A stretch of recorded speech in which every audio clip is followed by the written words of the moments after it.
Ciao, Bella. I'm your host, Barbara Zippi with Ciao, Bella Living Italian Style. And in the past shows, I've brought you some of my adventures in Abruzzo.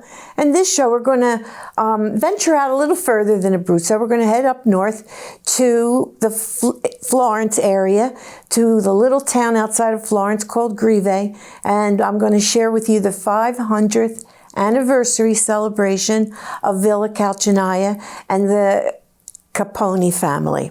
In the meantime, if you are planning a trip, so many of you do, to Italy, and most of you either fly in or fly out of Rome, there's a secret tip I do want to tell you about. I've mentioned it in previous shows, and you could find it in the March 2024 issue of the Italian American Herald.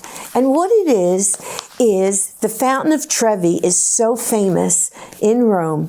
But what few people know is in the last few years, on the side of the Fountain of Trevi, the little side street, there is an alleyway with an underground view passage so that you could see underneath the Trevi Fountain and what they found while making renovations to increase the area. So look for it in the March 2024 archive of the ItalianAmericanHerald.com. You can see it there. Also, since we've done some other shows on Padre Pio and on some of the festivals, in the June 2024 archive issue, again of ItalianAmericanHerald.com, you can see the various shows that we've done, and it'll tell you how to find us on the MLTV21.org link. So you could go to Mainline Network and see all our past episodes of Ciao Bella. So with that, we're going to get into what our episode is about today. And that's the 500th anniversary of Villa Calcinaia in the Grive section of Italy. So the first photo you're going to see here is my cousin Simona and I adventured by train to the Florence train station. We're picked up by the staff at Villa Calcinaia, and we're now in this photo going down the cypress tree-lined driveways. The cypress trees are so beautiful, and the driveways are so long. It's just so majestic. And this is the patio of the palace. This is the countryside of Villa Calcinaia, which is the family's 500-year-old estate. And the next is the entrance. This is the entrance down one of the little alleyways into the secret garden, which you're going to be hearing more about and seeing more of. And then this is how I got the invitation. Of course, I've gotten to know Count Sebastiano Capponi. This is Dave Dom from Pio Imports, right here in the outside the Philadelphia suburban area. My cousin Simona from Loreto Aprutino, my guide through the train system, and myself. And here are the Contes Capponi. You have Nicola Capponi, who is the family historian, Nicola Capponi. Their sister Tess, she's actually Contessa, but her name is Tess. She's a Contessa. And then Count Sebastiano Capponi, who many of you may have been at some of his wine dinners that we sponsored here in the United States at Margaret Kuo's Chinese restaurant. Actually, we had a Chinese wine tasting pairing with the Count's wines. So you can see the vastness. This is just a little piece of the vastness of the villa, and this is where the celebration started. So the next part is going to be a video. We're going to hear from Tessa, the Contessa Capponi, and she's going to be talking to you from the secret garden. Welcome to Calcinaia and to this beautiful, what we call the secret garden. I am Tessa Capponi. We're celebrating today our 500th anniversary since we bought this house. on the 23rd of May, 1524. This garden is on the model of a giardino all'italiana, and it has changed throughout the years. When I remember it as a child, it was full of flowers. I mean, there were dahlias and other flowers that would serve to be cut and put into vases. Well, since my sister-in-law Ginevra has taken over the garden, she wanted, and we all wanted, to recreate a space which would be beautiful in itself, where we could come and walk and think and have a lovely time looking at all these beautiful flowers. In particular, the latest addition are those wonderful irises that are very, very old. We had them in another place and we decided to transfer them here. But they are very particular varietals, and they really have beautiful colours. My mother has always loved roses, so down here you can see rose beds that run all along the wall. And of course we have the beautiful lemon trees, which in the winter are taken into the limonaia at the end of the garden. And what is one of your favorite memories of the Villa Calcinaia as a young girl growing up here? I think it was the fact that we spent so much time here and it was so serene, and it was an ideal childhood because we had many hiding places with my brother, and we used to go and play with all the children who lived in all the houses around the estate, and we were allowed to eat things that Nanny would have never let us eat, like bread and oil or bread and tomato. And I think this is my place on earth. I think I'm much more tied to Calcinaia than I am to Florence, though I love Florence dearly. But my heart is here.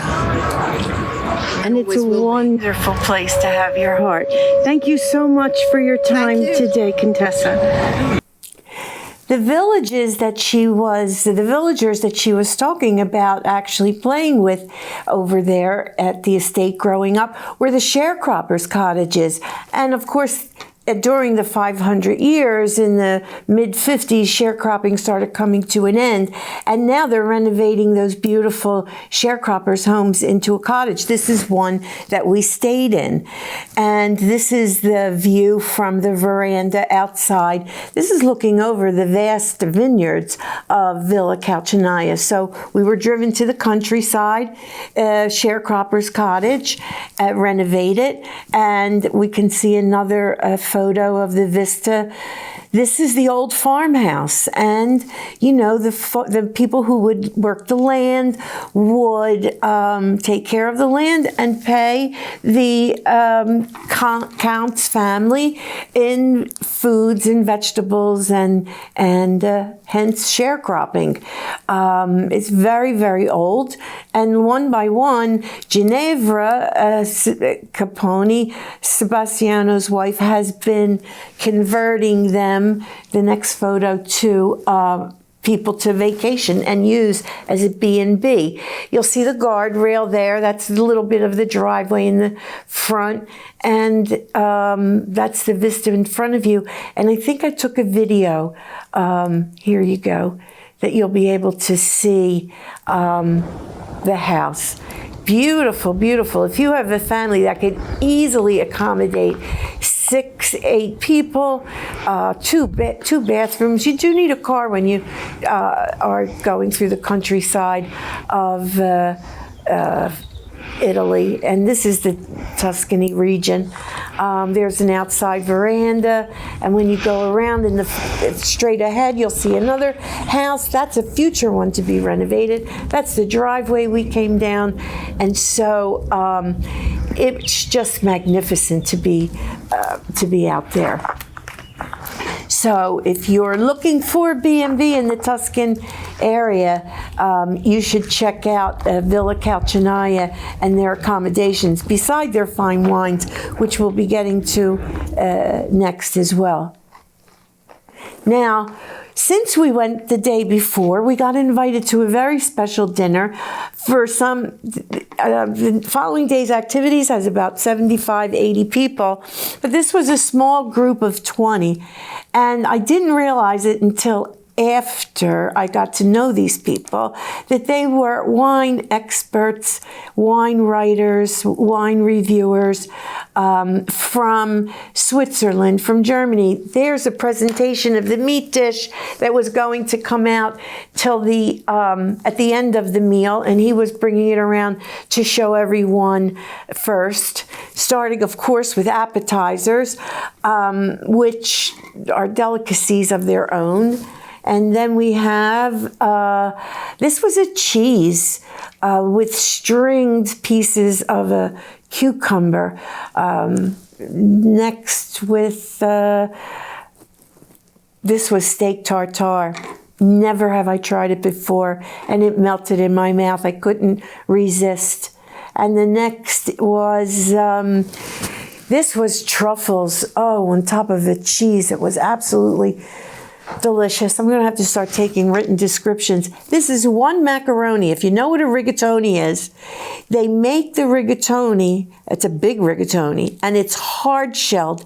It's not cooked to soft perfection, and it's all filled. The next one will show you it's filled inside, and the inside is marrow and sauces and just absolutely fabulous. I'm getting hungry.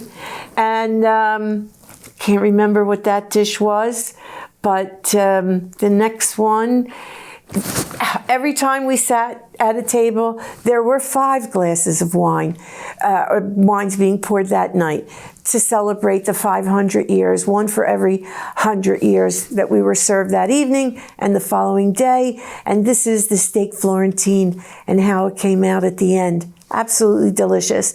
And this gentleman was a maestro at holding so many wine glasses in one hand without any other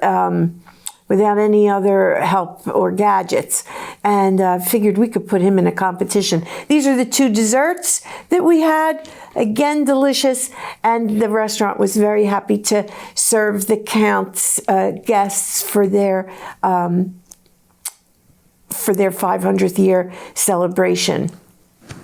So this gathering the next morning that we went to, we started out with coffee at the veranda, and we're back at the villa. There's Simona on the left and Dave on the right.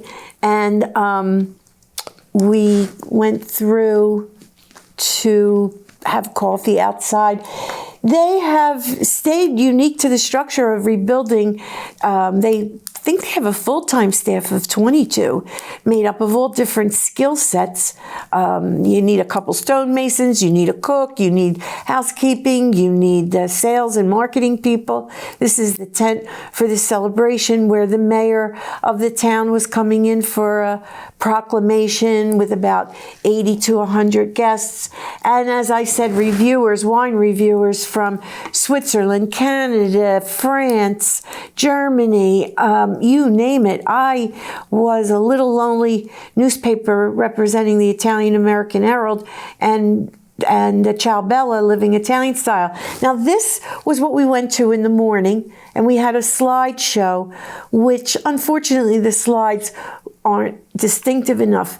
But Nicola Capponi, the family historian, has written many books and put this history together, dating back to their roots in the 1000s AD.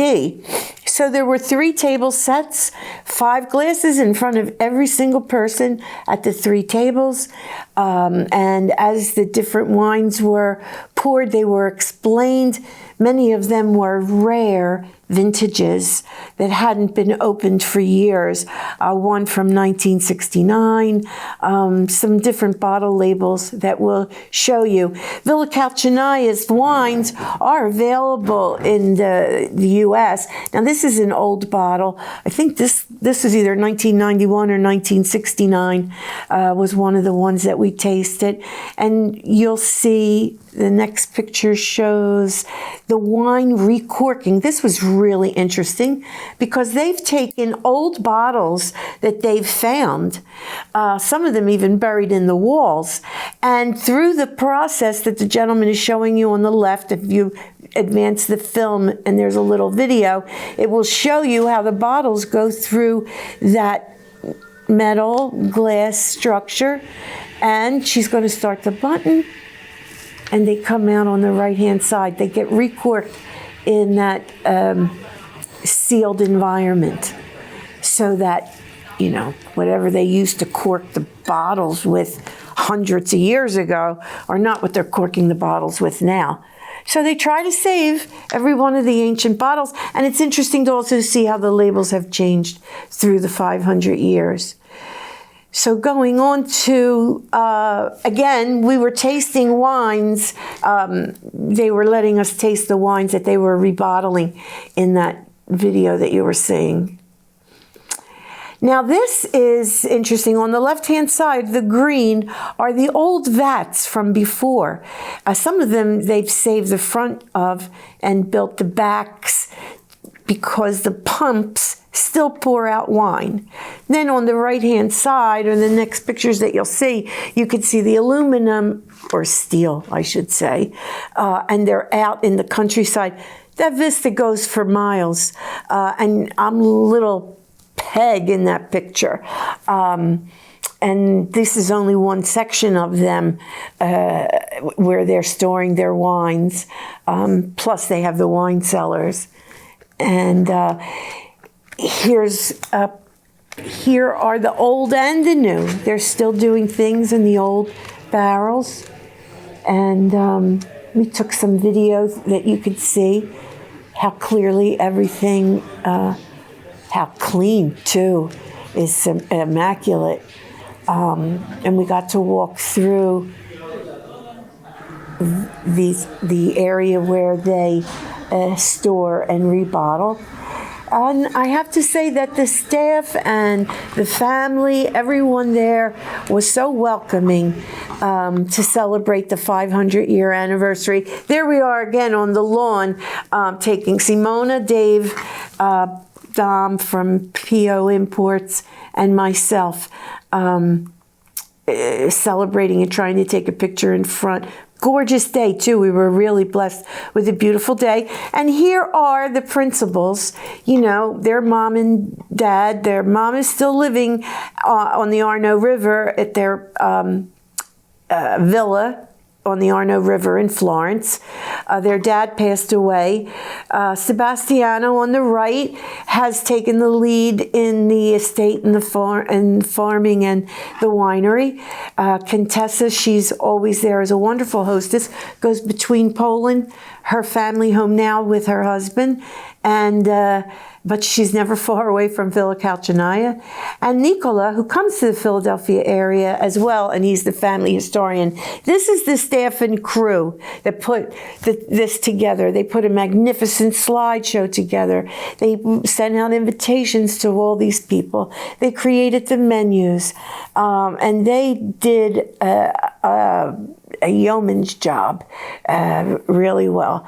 Now, this is a small group. On the left is Tony. He's one of the major distributors in the Ohio region, where the Kelsey brothers are from, actually. He's one of the major distributors in quite a few mid-country states in the United States.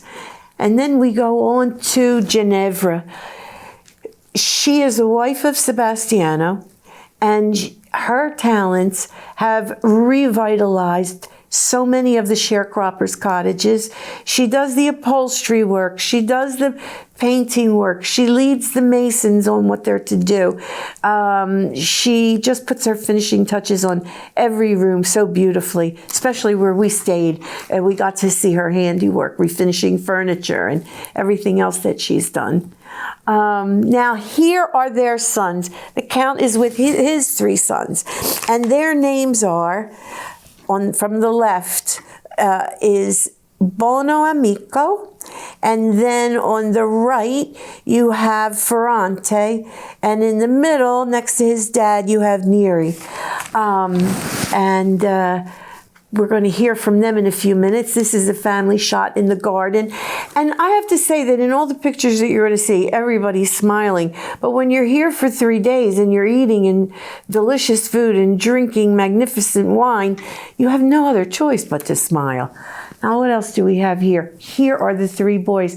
Can we roll in this video on the new Capponis? So, staying here in Calcinaia, it's like staying on a holiday where you can just move here and be chilling around, be in some quiet places. It has a lot of of history, all sorts of stories, but it is, I could say that it is dear to my heart. And what is your name and where do you fit in among the brothers? Oh yes, of course, I forgot myself. I am Buonamico Capponi. You can call me also Ben for the readers and the listener. And I've been studying literature and I've been also working in archives. But for the most part, I'm just a normal guy working with a computer most of the times. Okay. And you're the oldest? Yes, I'm the oldest. Of the 3? Yes, yes. And? I'm the youngest. I'm Neri Capponi, and yes, I'm 23 years old. And doesn't mean this Villa Calcinaia for me. It's kind of everything. Like you want or you're not. That's what you got. That's the deal. So that's the deal. But I really like it. I love it. And out of all the guest houses and the olive oil production and the wine production, what is your interest? He likes the history. I'm taking cover about helping my father on the productions and the sales. Wonderful, wonderful. And I'm Ferrante Capponi, and I'm a goldsmith. And I lived in this place for many years. We play soccer in this garden.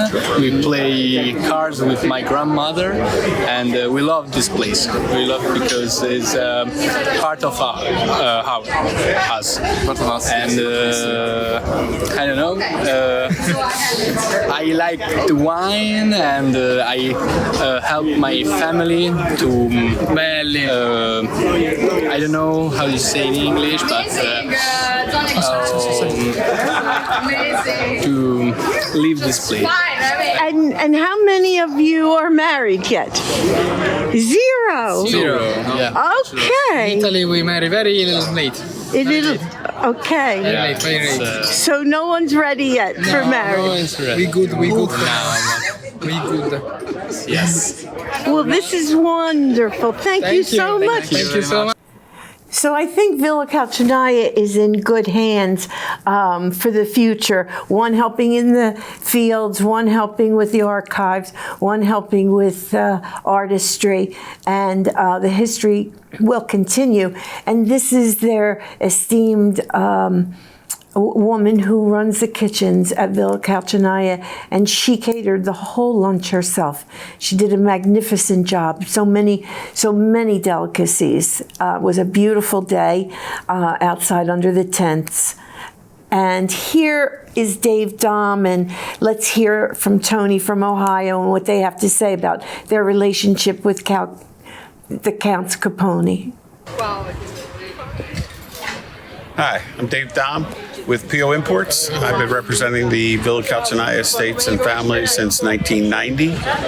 It's been a great relationship for the last 34 years, I guess.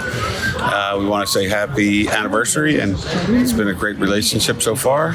I represent them in Pennsylvania, Delaware, and Connecticut. And this is Tony. Hi, Tony Marchetti.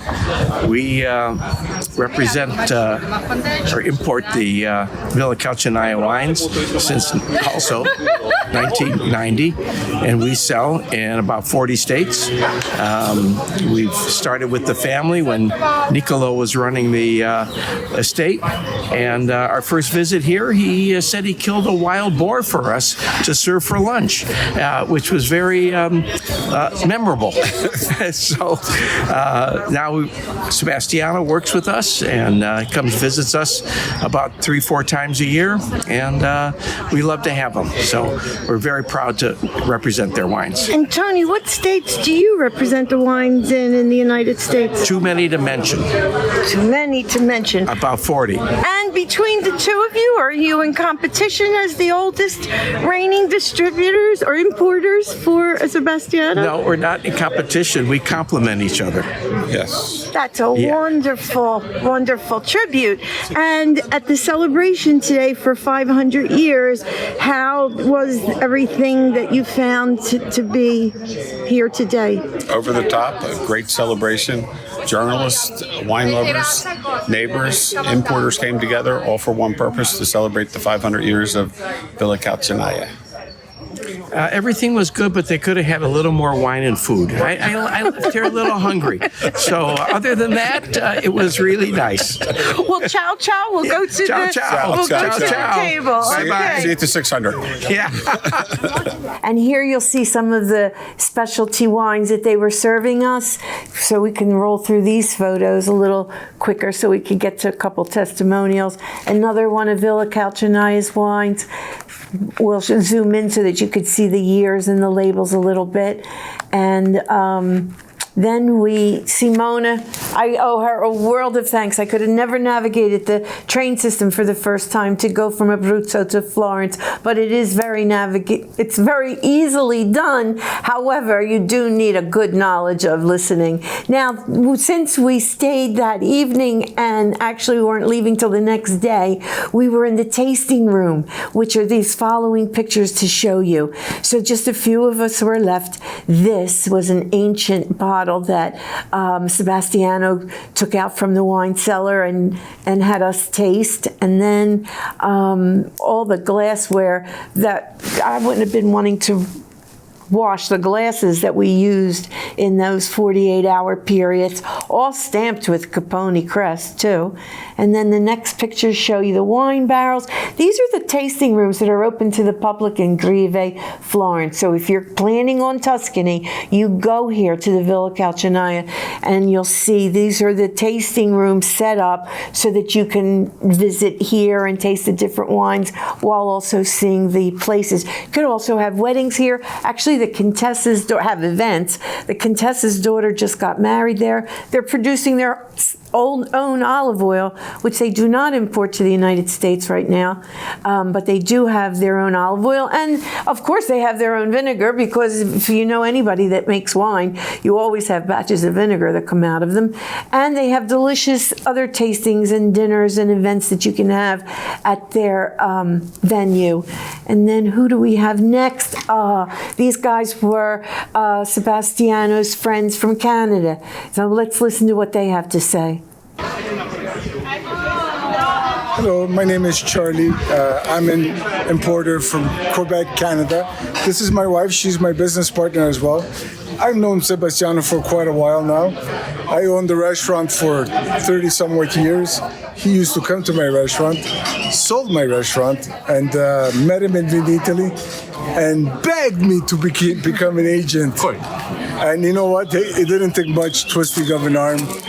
We become great friends, and I wouldn't have done it with anyone else. Sebastiano is really something else. And how long have you been importing to Canada? It's been now 7 years.